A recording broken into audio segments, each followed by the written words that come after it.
17 जनवरी 2026 की रात लगभग 2 बजे के आसपास का वक्त हो रहा था। एक व्यक्ति जो कि ऑटो चलाता है, ऑटो यानी कि कुछ सामान लोडर इधर से उधर सामान पहुंचाने का काम करता है। नाम उसका जय सिंह पाल होता है।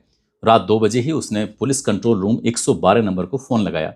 फ़ोन लगाने के बाद पूछता है कि क्या मेरी बात पुलिस कंट्रोल रूम में हो रही है?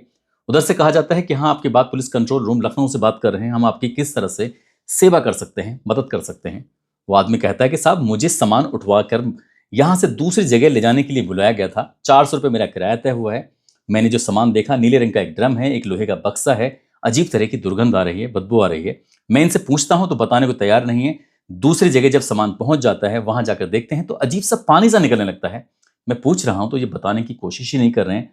आपको पुलिस भेज देनी चाहिए। जैसे ही नीले रंग का ड्रम की बात सामने आती है, लोहे के बक्से की बात सामने आती है, लोहे के बक्से से निकलने वाले पानी की सामने बात आती है, उसके बाद पुलिस सक्रिय हो जाती है और संबंधित जिले के उन अधिकारियों को फोन करना शुरू कर दिया जाता है कि जितनी जल्दी हो सके मौके पर पहुंचिए। उस इलाके में जिस जगह से फोन पहुंचा था, उसी इलाके से सीधा जो 112 नंबर की वहां गाड़ियां चलती हैं, वो भी पहुंच जाती है और जो संबंधित थाना पुलिस होती है, वो पुलिस भी मौके पर पहुंच जाती है।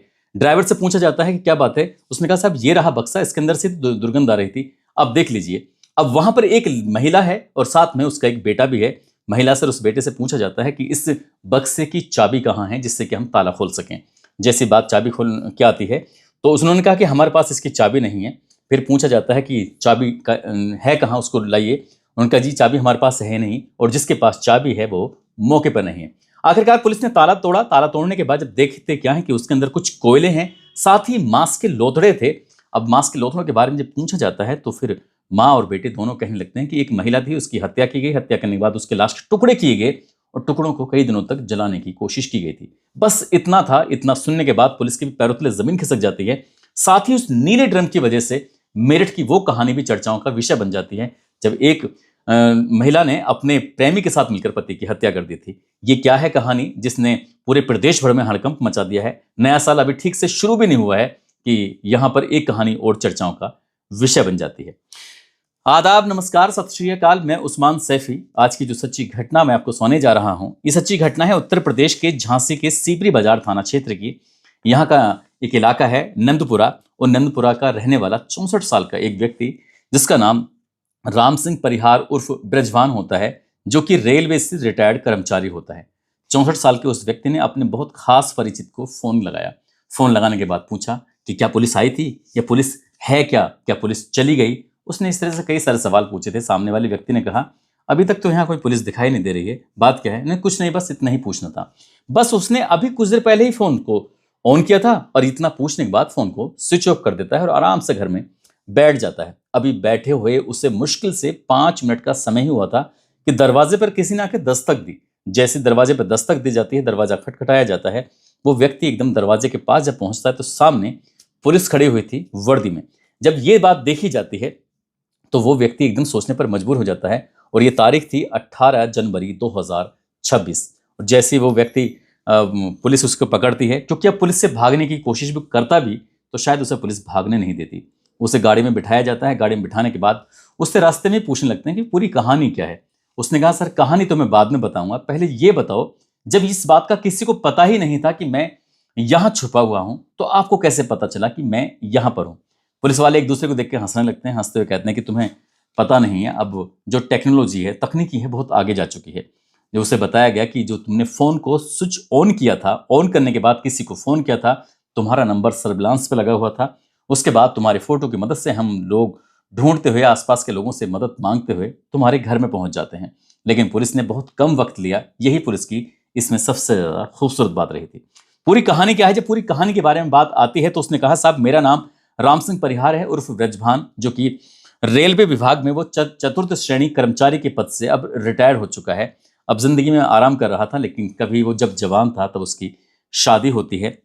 उसकी बीवी का नाम होता है गीता परिहार।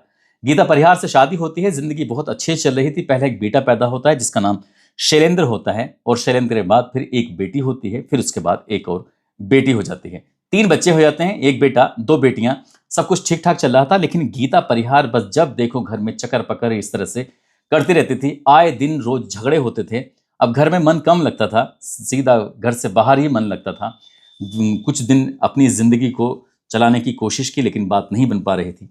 एक दिन एक गीता नाम की और महिला से मुलाकात हो जाती है। उसका नाम था गीता रायकबार। गीता रायकबार से मुलाकात होती है, उससे जब बातचीत होती है तो वो कहने लगता है कि तुम्हारा नाम भी गीता है और मेरी पत्नी का नाम भी गीता ही है।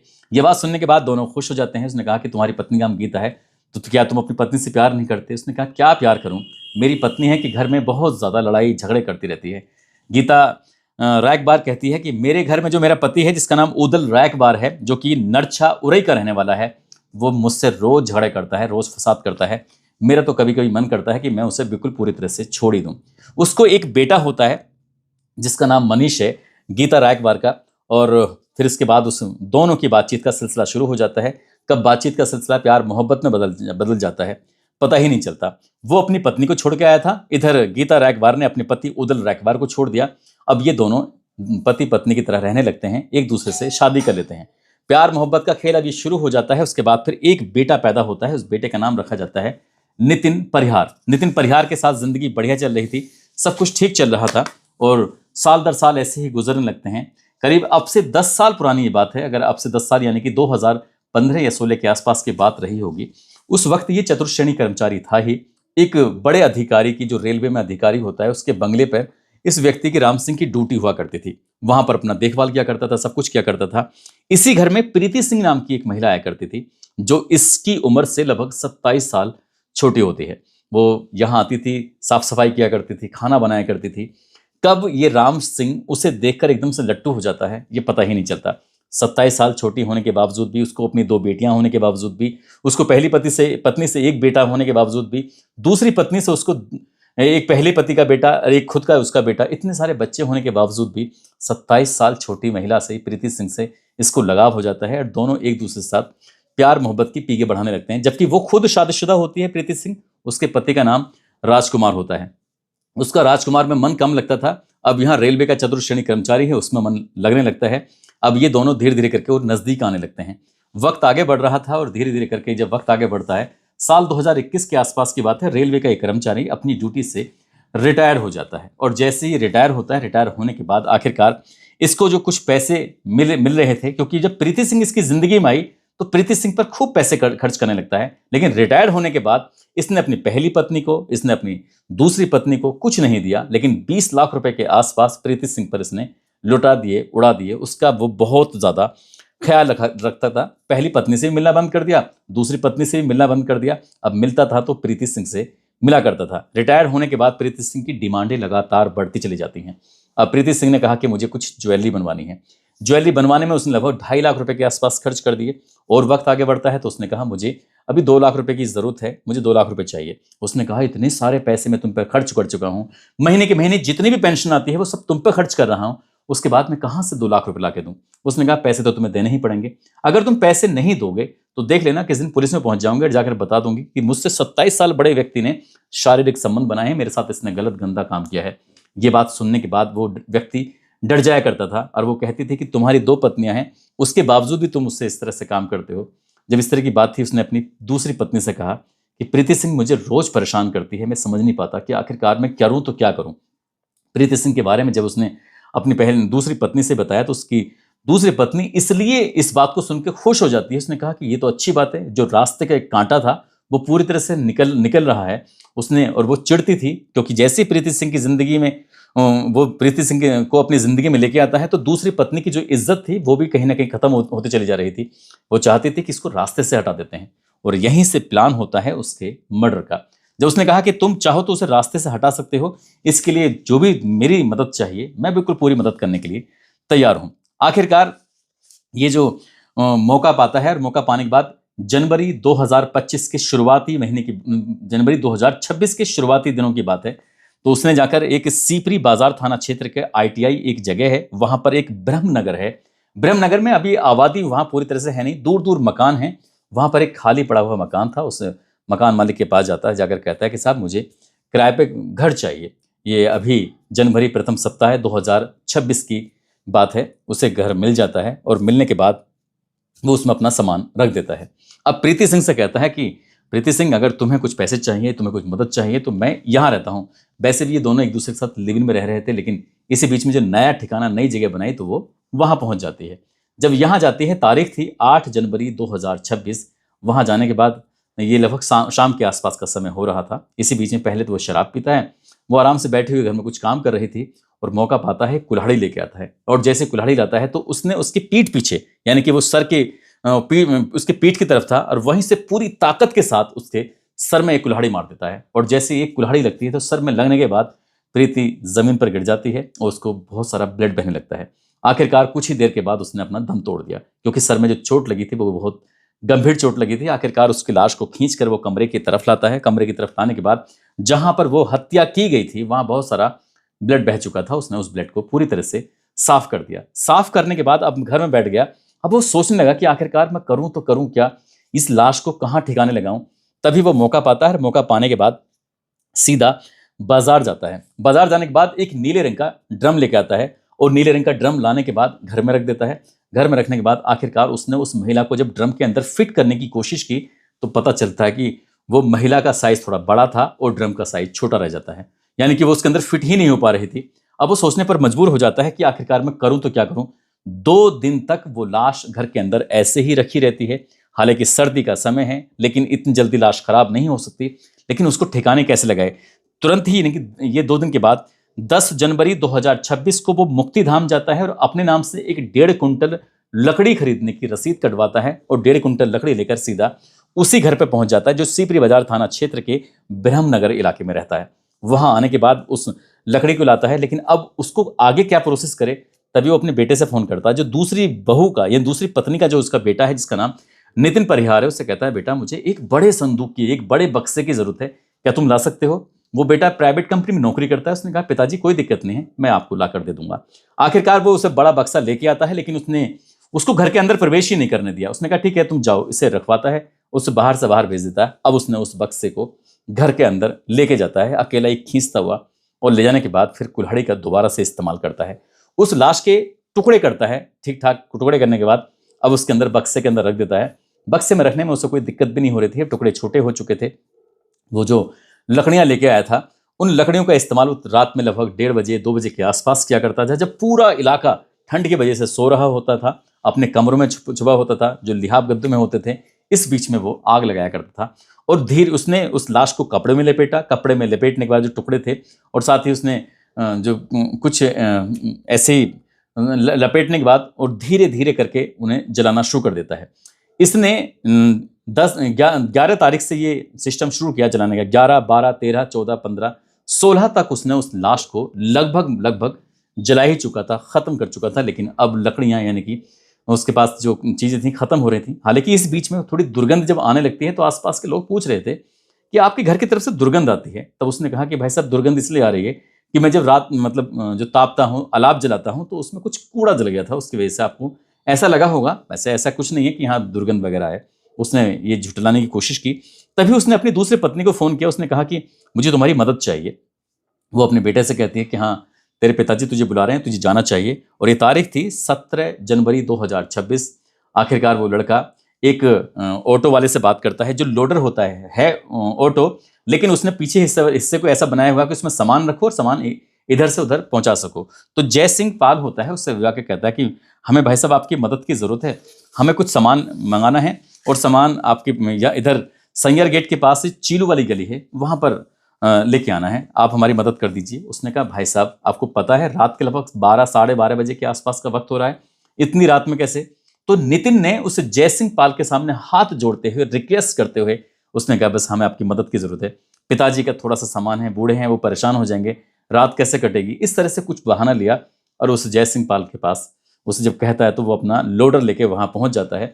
साथ में 4 और व्यक्तियों को लेके जाता है ताकि मदद हो सके, क्योंकि वो जो बक्सा है लोहे का, वो अब भारी हो चुका है। उसमें वैसे लकड़ियों के ये सब चीजें, वहां कोई बहुत सबूत रखना नहीं चाहता था, और जितना भी सामान था वो सब उसके अंदर उसने रख लिया। अब 4 लोग उठाने की कोशिश कर रहे हैं, लेकिन उनसे उठ नहीं रहा है। उसने जब ड्राइवर ने पूछा कि इसके अंदर ऐसा क्या सामान है और वैसे भी दुर्गंध सी आ रही है, क्या बात है, तो उन्होंने कोई ना कोई बहाना बनाने की कोशिश कर दी कि सामान घर का था, वो सड़ चुका है, इसकी वजह से दुर्गंध आ रही है।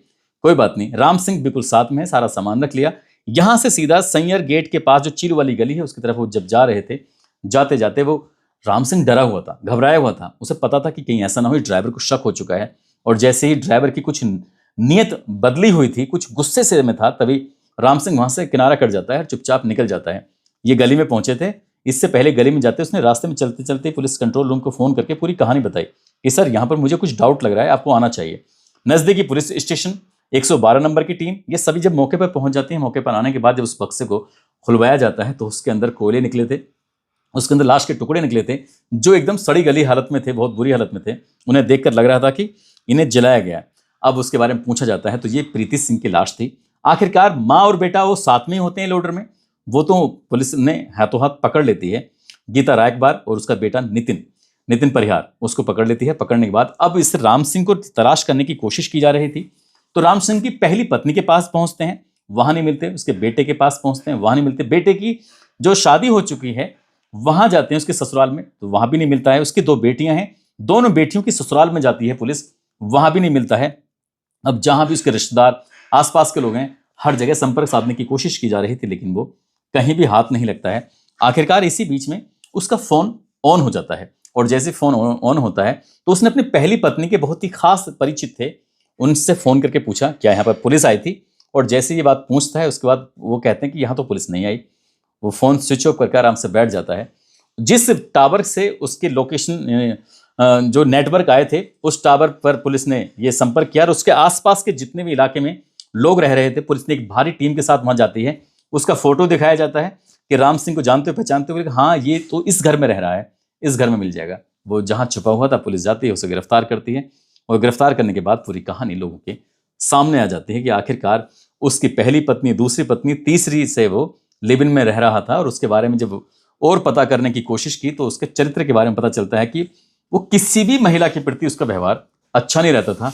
जिस महिला को देखता था उसी पे वो प्यार में लट्टू हो जाया करता था, उसके साथ वो गलत स्थिति में आया करता था। जब वो रेलवे में नौकरी कर रहा था तब ऐसी शिकायतें आती थी कि महिलाओं के साथ वो अभद्र व्यवहार करता है, उनके साथ छेड़छाड़ करता है।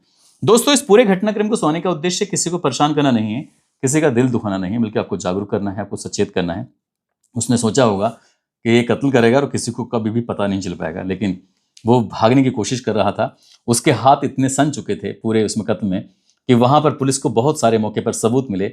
वो शायद कभी सलाखों से बाहर निकल ही नहीं पाएगा, क्योंकि जो उसने कांड किया है, और न केवल खुद फंसा है बल्कि अपनी दूसरी पत्नी को भी फंसा दिया, और उसने अपने बेटे को भी फंसा दिया, जिसमें उसका कोई ज़्यादा रोल भी नहीं था। जाते जाते सोहाना हरियाणा के रहने वाले भाभी खटाना हैं, सनी कुमार हैं, हेमंत संपा गांवकर हैं जो बेंगलुरु के रहने वाले हैं, राम गोपाल सिंह के बेटे हैं, उनका भी आज जन्मदिन है। इन सभी को जन्मदिन की ढेरों सारी शुभकामनाएं, बहुत बहुत मुबारकबाद। और कुछ लोगों ने नाम लेने की अपील की है, जिसमें राजस्थान से शिवराज चौधरी हैं, महाराजगंज से पूनम भारती हैं, बाड़मेर राजस्थान से कमल किशोर हैं, झारखंड से सुजीत कुमार, आजमगढ़ से अनिल यादव, प्रतापगढ़ से पंकज गौरव, फिरोजाबाद से सिराज खान, गोरखपुर से संदीप सिंह प्रधान, पटना से विनय कुमार, फतेहपुर से अनिल प्रजापति हैं, दिल्ली से मोहम्मद सलमान, आजमगढ़ से जय हिंद गौतम, और डोंगरी चमोली से रमेश सोलियाल, फतेहपुर से छोटे लाल गौतम, लखनऊ से अशफाक कुरैशी, वर्षिना खान और उनके पति हैं मौसम खान जो मेवात के रहने वाले हैं, वरुण तिवारी फतेहपुर से, आशीष शर्मा कानपुर से। आप सब लोग अपना ख्याल रखें, सुरक्षित रहें। जय हिंद, जय भारत।